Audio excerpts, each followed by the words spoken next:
It was a balmy Friday night, and the air was thick with the hum of excitement as Sinak and Felina arrived at the venue of Fola's girlfriend's birthday party. Felina had been enchanted earlier in the day when Sinak whisked her away to one of Wari's finest boutiques, lavishing her with an outfit that seemed to have been crafted by the gods. The dress, a flowing emerald green masterpiece, hugged her curves and shimmered under the lights, while the jewelry, a necklace of diamonds and emeralds, adorned her like a crown on a queen. "Felina, tonight you'll see why I always say no woman compares to you," Sinak had said with a self-satisfied grin as they entered the luxurious hall. Felina thought it was just another party, a chance to mingle, drink and dance, but the evening's true purpose was shrouded in deceit.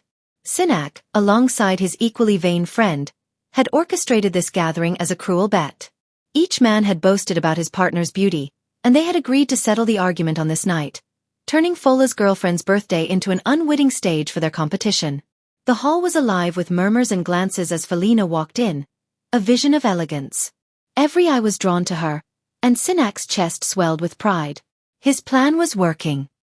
He reveled in the envy of the men and the admiring stares of the women. Unbeknownst to Felina, the crowd had been primed for the spectacle. People whispered and pointed, silently judging the women in question. Fola's girlfriend, though radiant, was no match for Felina, whose grace and poise were as effortless as her beauty. By the end of the evening, the verdict was unanimous. Felina was crowned the Queen of Wari, the unofficial title bestowed upon her by the guests. The announcement was met with thunderous applause, but Felina's heart sank. The cheers felt hollow, and the title, meaningless. She had sensed the peculiar atmosphere, the lingering stares, and the smug look on Sinak's face, but it wasn't until she overheard a whispered conversation that the truth hit her like a tidal wave. Sinak really outdid himself. "He knew she'd win," someone said. "Poor girl doesn't even know she's part of a bet," another replied with a laugh. Felina froze. Her heart pounded as realization dawned. This wasn't just a party, it was a spectacle orchestrated to showcase her like a prized possession, a pawn in Sinak's childish game of vanity. Her face burned with humiliation as she turned to Sinak, who was basking in the glory of his so-called victory. "You stole someone's celebration and made a mockery of me," she hissed, her voice trembling with rage and sorrow. Sinak, taken aback by her outburst, tried to defuse the situation with his usual charm. "Come on, Felina. It's not that serious. Everyone's just having fun." "Fun," she spat, tears streaming down her face. "You turned me into a trophy for your ego. You humiliated me, and on someone else's special day." Felina stormed out of the party, her heart heavy with betrayal. She spent the weekend in turmoil, replaying the events over and over in her mind. Her love for Sinak had blinded her to his flaws for too long. This was the final straw. How it all started. Felina was a woman whose beauty defied description. Her ebony skin glistened under the sun like polished onyx, smooth and flawless. Her oval-shaped face was a masterpiece sculpted by divine hands, adorned with high cheekbones and a dimple that appeared when she smiled. A smile that could soften the hardest of hearts. Her almond-shaped eyes were pools of liquid brown, deep and expressive, framed by naturally long lashes that fluttered like butterflies. Her full lips, a natural shade of rose, were the envy of many, and her straight nose gave her an aristocratic air. Her hair, dark and silky, cascaded down her back in loose waves that seemed to dance with every step she took. Felina's neck was long and graceful, leading to a body that could rival a goddess's. Her hourglass figure was the perfect balance of curves and elegance, with a slim waist that accentuated her voluptuous hips. Her legs were endless, toned and sculpted, as though she was created to leave onlookers in awe. Wherever she went, heads turned. Men and women alike couldn't help but steal a second, even a third glance. She was a vision, a dream walking in the daylight. Sinak had been captivated by her beauty from the first moment he saw her during their university days. He wasn't particularly handsome. His face was plain, with an average build and unremarkable features. But what Sinak lacked in physical appeal, he made up for with wealth and ambition. A graduate of petroleum engineering from the prestigious University of Nigeria, he had secured a lucrative job with a major oil company in Wari. His bank account swelled with each passing month, and he used it to create the image of a man who had it all. Sinak had a peculiar sense of humor, often joking that if he could find one of Mommy Wata's daughters, he would marry her.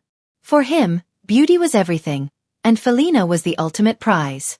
He reveled in the envy of others as he paraded her around parties, lavish dinners, and weekend getaways to luxurious hotels. His pride in her beauty was palpable, and he frequently encouraged her to enter beauty pageants, promising to sponsor her dreams. Yet, for all his outward charm and wealth, Sinak was selfish and thoughtless.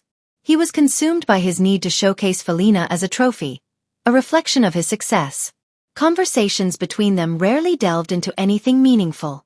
Felina's thoughts, feelings, and aspirations were often overshadowed by Sinak's endless talk of appearances and material achievements.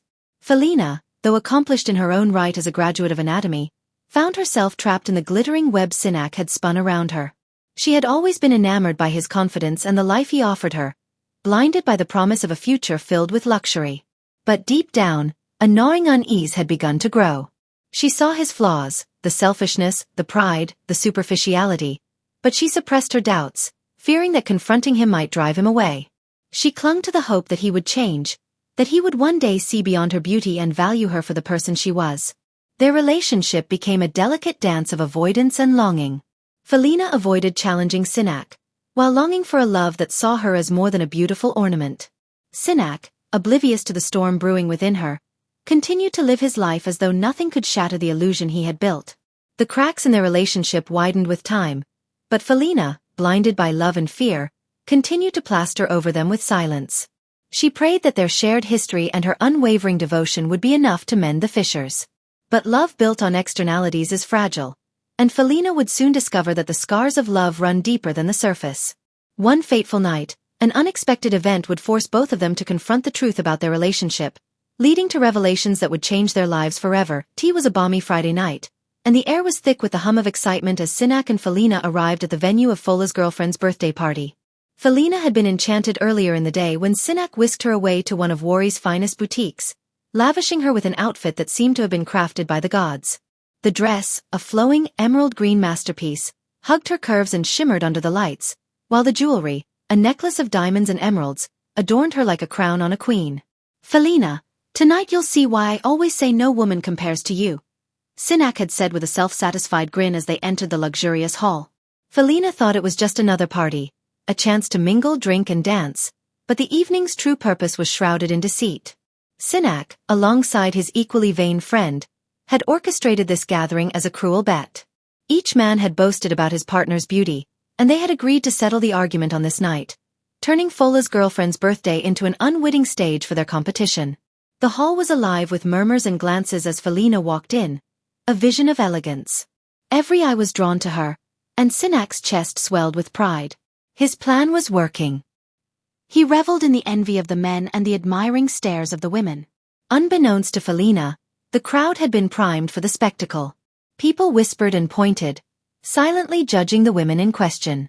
Fola's girlfriend, though radiant, was no match for Felina, whose grace and poise were as effortless as her beauty. By the end of the evening, the verdict was unanimous. Felina was crowned the Queen of Wari, the unofficial title bestowed upon her by the guests. The announcement was met with thunderous applause, but Felina's heart sank. The cheers felt hollow, and the title, meaningless. She had sensed the peculiar atmosphere, the lingering stares, and the smug look on Sinak's face, but it wasn't until she overheard a whispered conversation that the truth hit her like a tidal wave. Sinak really outdid himself. He knew she'd win, someone said. "Poor girl doesn't even know she's part of a bet," another replied with a laugh. Felina froze. Her heart pounded as realization dawned. This wasn't just a party, it was a spectacle orchestrated to showcase her like a prized possession, a pawn in Sinak's childish game of vanity. Her face burned with humiliation as she turned to Sinak, who was basking in the glory of his so-called victory. "You stole someone's celebration and made a mockery of me," she hissed, her voice trembling with rage and sorrow. Sinak, taken aback by her outburst, tried to defuse the situation with his usual charm. "Come on, Felina. It's not that serious. Everyone's just having fun." "Fun," she spat, tears streaming down her face. "You turned me into a trophy for your ego. You humiliated me, and on someone else's special day." Felina stormed out of the party, her heart heavy with betrayal. She spent the weekend in turmoil, replaying the events over and over in her mind. Her love for Sinak had blinded her to his flaws for too long. This was the final straw. She vowed to end the relationship, her mind made up despite the pain it would cause. When Sinak came to her house the following day, Pleading and making excuses, she stood her ground. But her resolve began to waver when her parents intervened. They reminded her of the years they had spent together, urging her to consider the bigger picture. "He's young and foolish," her mother said gently. "But people can change. Don't throw everything away because of one mistake." Sinak's friends, the few who had sense, also stepped in, chastising him for his behavior and encouraging him to apologize sincerely. "If you truly love her, you'll prove it," one of them said. With time, Felina softened, though the wounds of the night still stung. She agreed to give Sinak another chance, but with firm conditions. He would need to grow up, show genuine respect for her, and prioritize their relationship over his vanity. Though the scars of that night lingered, Felina resolved to never again let her voice be silenced by fear or love. Sinak, faced with the prospect of losing the one woman who had made him feel truly alive, began the slow, painful journey of self-reflection. Only time would tell if their love could heal and endure. A week after the humiliating incident at the party, Felina summoned Sinak to her apartment for what she hoped would be a turning point in their relationship. She had spent days reflecting, writing, and preparing herself for this conversation. The pain in her heart had not subsided, but she still clung to the faint hope that Sinak could change, that perhaps if she could make him see the essence of true love, they could build something real. Sinak arrived dressed impeccably, as always, with a bouquet of roses in hand. "My queen," he greeted her, his smile wide and self-assured. Felina accepted the flowers with a faint smile, her face betraying none of the storm within. "Sit, Sinak. We need to talk," she said firmly, gesturing toward the couch. Sinak lounged casually, his confidence unshaken, while Felina took a seat across from him, her hands clasped tightly in her lap. She took a deep breath and began, her voice steady but impassioned. "Sinak, what happened at the party hurt me deeply. It wasn't just about the bet or the humiliation. It was about how you see me. To you, I'm just a beautiful face, someone to show off, someone who fits into your idea of a perfect life. But love, real love, is so much more than that." Her voice trembled as she continued. "True love is about connection, understanding, and respect. It's about seeing someone for who they truly are, their dreams, their fears, their flaws, and cherishing them anyway. It's about being partners, not one person overshadowing the other. Do you even know my dreams, Sinak? My fears? Or am I just an accessory to you?" Sinak shifted uncomfortably but said nothing. Undeterred, Felina pressed on.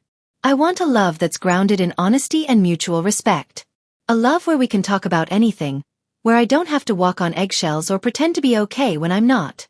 I want someone who values my mind and my heart as much as my appearance. Do you understand that, Sinak?" For over 30 minutes, Felina poured out her heart, speaking with a rawness and vulnerability she had never allowed herself before. She spoke about her dreams of a career in healthcare, her desire to make a difference in the world, and her yearning for a partner who would walk that journey with her. But as she spoke, she noticed Sinak's expression. His eyes darted to the clock on the wall, then to his phone, which buzzed intermittently on the coffee table. He nodded occasionally, but his responses were mechanical, his attention clearly elsewhere. When she finally demanded his thoughts, the response she received chilled her to the core. "Felina," he began, his tone as casual as if they were discussing the weather. "Love, to me, is about making life enjoyable. What's the point of love if you can't spoil your woman? Buy her nice things, take her to nice places, show her off? That's what love is. Meeting your partner's needs and making her happy. I don't understand why you're so upset. Don't I provide all these for you?" Felina stared at him, her chest tightening. "That's it?" she asked, her voice barely above a whisper. "That's all love means to you? Cars, clothes, food, and money?"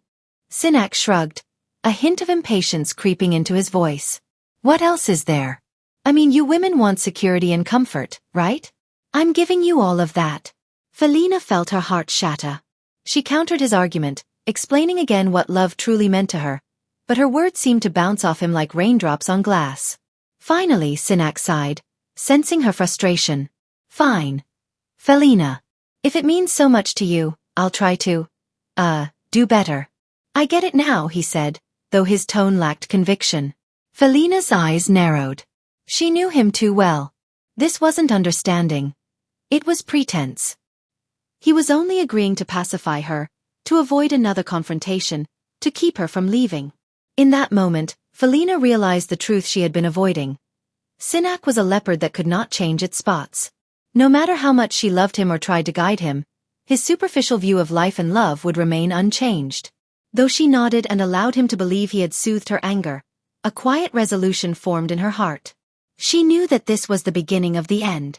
For too long, she had compromised her values, silenced her voice, and sacrificed her dreams for a man who could not see beyond the surface. She loved Sinak, but she loved herself more. And now she knew, it was time to choose her own happiness over a love that would never truly fulfill her. Felina sat on the edge of her bed, staring out the window at the bustling streets of Wari. Her heart felt heavy, caught between two opposing forces. The glittering life Sinak had wrapped around her family and the unshakable feeling that something vital was missing. Sinak had made it nearly impossible for her to leave. He didn't just love-bomb her. He extended his largesse to her entire family. Her father, a retired school principal who prided himself on simplicity, had protested vehemently when Sinak gifted him a brand new Toyota Corolla.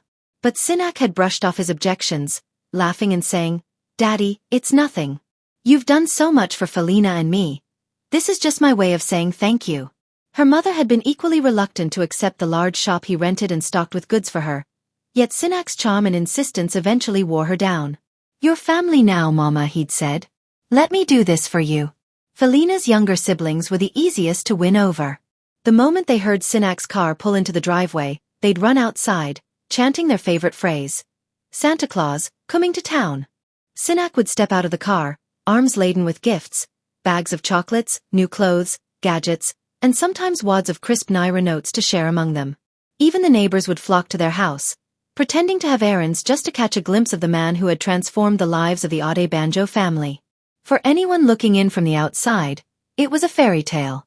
Felina was the envy of every young woman in their neighborhood. "You're so lucky," her friends would gush. "A man who loves you, takes care of your family, and treats you like a queen. What more could you ask for?" But Felina felt like a bird in a gilded cage. The golden bars glistened, but they were still bars. Every time she looked at Sinak, a gnawing emptiness gripped her. She had tried countless times to ignore it, to convince herself that she could grow into the life he was building for her. But the more he gave, the more her apprehension grew.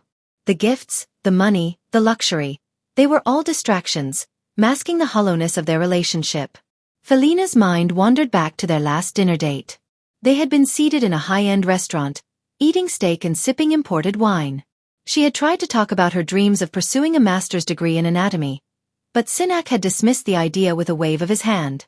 "Why stress yourself with all that?" he'd said. "You don't need to work so hard, Felina. I'll take care of everything. Just focus on looking good and enjoying life." His words had stung more than she let on. Was that all he wanted from her? To be an ornament in his already opulent life? She thought about their conversations, or lack thereof. They rarely talked about anything meaningful. Whenever she tried to discuss her aspirations or deeper feelings, Sinak would steer the conversation back to superficial topics. The latest designer dress he wanted to buy her, the new car he was considering, or which upscale event they'd attend next. Even their moments of intimacy felt devoid of true connection. Sinak was attentive and generous, but his actions seemed more like a performance than an expression of genuine love. Felina's heart ached as she watched her family bask in the glow of Sinak's generosity. Her younger siblings adored him. Her parents were cautiously grateful but increasingly reliant on his support. She felt trapped, not just by her own doubts, but by the weight of her family's expectations. She knew that if she walked away, it wouldn't just be her heart that broke, it would ripple through her entire family. How could she face her father, who now drove a car he didn't ask for? Or her mother, who was thriving in her new shop? How could she look into her siblings' eyes and tell them that the man they saw as a hero wasn't the right person for her? But the alternative was to stay and lose herself entirely. Every day, she felt a piece of her identity slipping away. She no longer recognized the woman staring back at her in the mirror. One evening, as she sat alone in her room, Felina made a quiet vow to herself. She would no longer ignore the voice inside her, the one that whispered truth she didn't want to hear.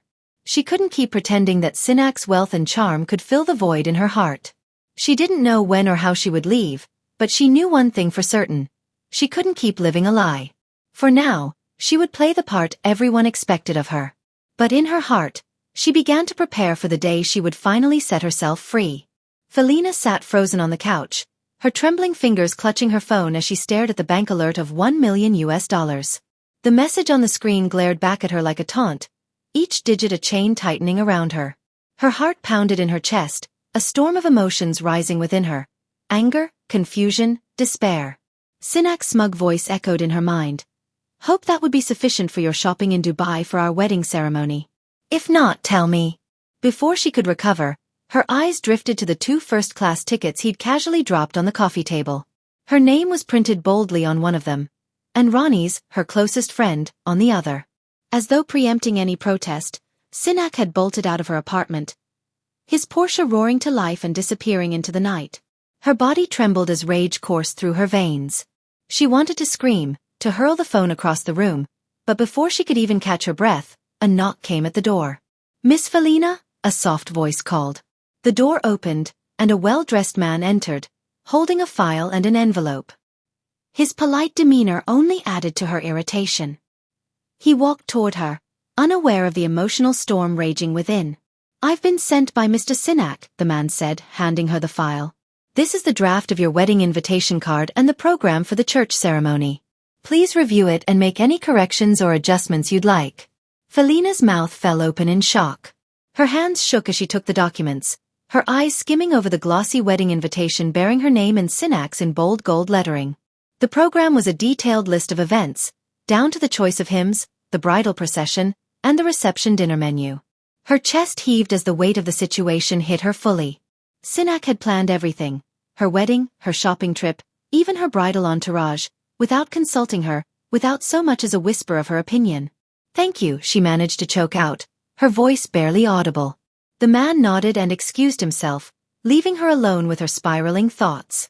As soon as the door clicked shut, Felina dropped the file and burst into tears. The sobs racked her body, each one more forceful than the last. She clutched her chest as though trying to hold her heart together, but it was no use. The humiliation and frustration she felt were too overwhelming. She thought of her parents, who would undoubtedly be thrilled by Sinak's latest gestures. The $1 million deposit, the Dubai trip, the lavish wedding plans. What father or mother wouldn't be swept away by such grand displays of wealth and care? But to Felina, it was nothing but a gross insult to her personality. How dare he assume he could buy her obedience with money? How dare he make decisions about her life without her input, as though she were nothing more than an object to be adorned and paraded around? Her tears slowed as anger took over. She wiped her face and grabbed the wedding file, flipping through its pages with a critical eye. Every word, every image felt like a mockery of the love she had once hoped to find in Sinak. That night, as the moonlight streamed through her window, Felina sat in silence, her mind racing. The life Sinak was offering her was golden. Yes, but it was hollow. It lacked respect, mutual understanding, and the kind of partnership she craved. For too long, she had allowed herself to be swept along by the tide of his wealth and charm, but this was too much. She couldn't ignore the blatant disregard for her feelings, her dreams, and her autonomy. Felina rose from the couch, her resolve hardening with each step she took. She picked up the file and placed it in her drawer, not because she intended to proofread it, but because it symbolized the end of a chapter she was finally ready to close. Enough, she whispered to herself. She knew what she had to do. It wouldn't be easy, and it would undoubtedly hurt her family and shake her world. But for the first time in a long time, Felina felt a glimmer of hope. Not for a future with Sinak, but for a future where she could finally be free. The following day dawned bright, but Felina's heart felt heavier than ever. Her parents' reaction to her attempt at confiding in them had left her shaken. She had expected resistance, perhaps even disapproval, but their outright celebration of her predicament felt like betrayal. Her father's words replayed in her mind. You are such a lucky girl, Felina. I thank God for the day your mother gave birth to you.